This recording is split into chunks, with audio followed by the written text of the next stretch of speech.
I don't know what they feeling, I don't know what they thinking. Bro, my soul's invincible like Mario when he blanket. YouTube, what's good with y'all, man? Different scenery today. See, we got the beautiful views of this park. Thought I'd come to the park today because there was like 2 videos inside the car, and then I did the muffler delete, so it's like, let's switch the background up, you know what I mean? You know, give you something different to look at other than this ugly mug. But yeah, y'all, I guess it's just gonna be an update. You know, like I said, we're gonna it's Mondays are gonna be like me update on my walk with God, and then Fridays are just gonna be, you know, different content depending, you know, what I'm filming. Y'all just have to stay tuned for what happens on Fridays. But I just wanted to say this thing, I guess, for anyone out there, like, listening to God is the best thing that you can do. No matter how you may feel, no matter the fear, the anxiety, or whatever it is that, you know, you're being called to do, your best bet is to listen to God. Like, I don't know how else to articulate it. Like, when I moved here, I moved from Seattle. Like, you can see, I'm still repping Washington because although, like, when I first moved to that state, I hated it. It grew on me, and I grew to love that place. So much so that I didn't want to leave, right? But in the process of me leaving, I have not only grown as a person, but grown in my relationship with God. And just understanding of myself as a person.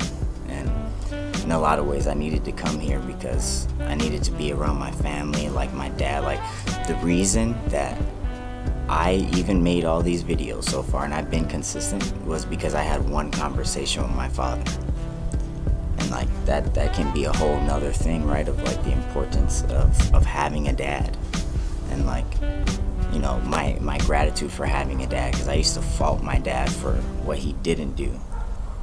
But he did a lot, and I used to expect perfection of him when he's a human. And the older I get, the less I expect people to be perfect, but I do expect them to hold themselves accountable, you know, and that's nothing that I don't expect of myself, right? Like, if I do something good or I do something bad, I have to take responsibility for the actions that I make, and I can't deflect it to anything else because I'm at fault, right?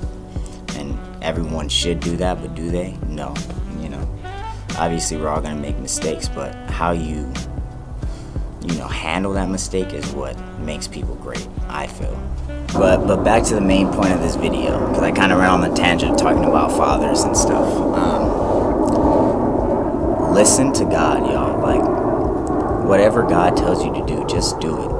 No matter how you feel. Like, you guys seen, God told me to move to Nevada. From the point that he told me to even me being here until just recently, right? Like maybe a week, 2 weeks ago.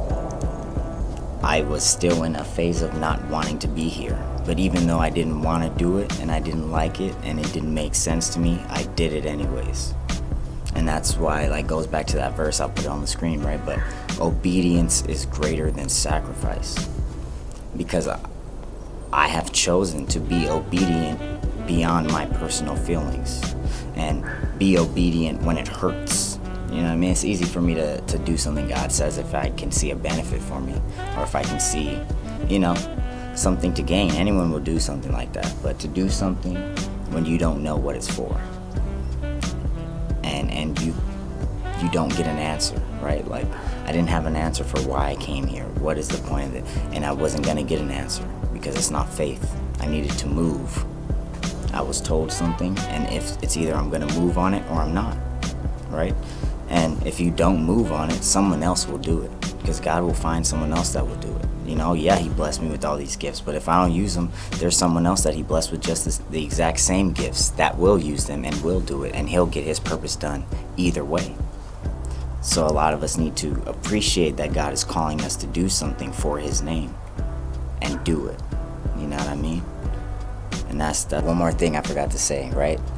To really experience the peace of God, the joy of the Lord, and everything that you hear people describe about having a relationship with God, to be able to do that, you have to be obedient. There's no ifs, ands, or buts. You have to be. When you accept Jesus, you say that I choose your will over my own. That's what you're saying. So you have to walk that out, and when you do, it's just amazing. Because it's like here's another gift, right? That it's like, no matter how bad my circumstances are, you will never see it in my face, right? You guys may see me, talking about the struggle I'm going through, but people in my everyday life would think that my life is perfect and I go through nothing. Why? Because the joy of the Lord is my strength. And you're not gonna see that none of the things that happen to me or that bother me, I will never let that dictate the reality. So I will always wake up and choose to smile and choose to take advantage of the day instead of letting the day take advantage of me. You know what I mean? That's what I got for y'all this week. Go out throughout your week, and whatever it is that you're told to do, do it. Don't question it. Don't think about how it makes you feel. Just do it. Just like where's my call? Just do it. Do it! Just do it! But yeah, and I hope y'all have a blessed week, and I'll see y'all on Friday. Peace. Said that you don't got the victory over us now. No. Yeah. All my life they always looked at me like I was perfect.